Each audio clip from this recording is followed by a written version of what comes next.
In the tech time today we going to see about the SVM, which is called as support vector machine, which is the model in the Sciket-Learn and SVM uses and their types and how they work. With the example in this video you will the full view of the support vector machine learning algorithm. Support vector machine or SVM is one of the most popular supervised learning algorithms, which is used for classification as well as regression problems.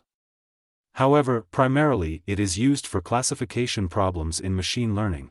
The goal of the SVM algorithm is to create the best line or decision boundary that can segregate n-dimensional space into classes so that we can easily put the new data point in the correct category in the future. This best decision boundary is called a hyperplane.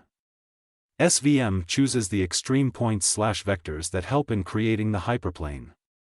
These extreme cases are called as support vectors, and hence algorithm is termed as support vector machine. Consider the below diagram in which there are two different categories that are classified using a decision boundary or hyperplane.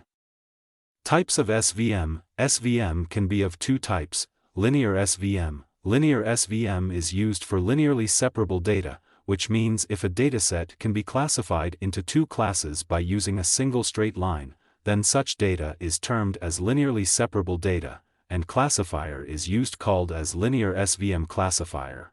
Nonlinear SVM. Nonlinear SVM is used for nonlinearly separated data, which means if a dataset cannot be classified by using a straight line, then such data is termed as nonlinear data, and classifier used is called as nonlinear SVM classifier. SVM can be understood with the example that we have used in the KNN classifier.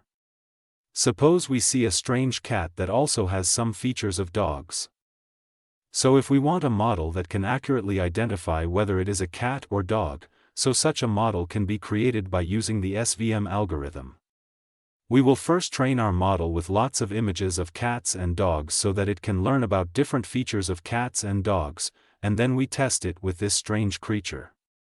So as support vector creates a decision boundary between these two data, cat and dog, and choose extreme cases, support vectors, it will see the extreme case of cat and dog.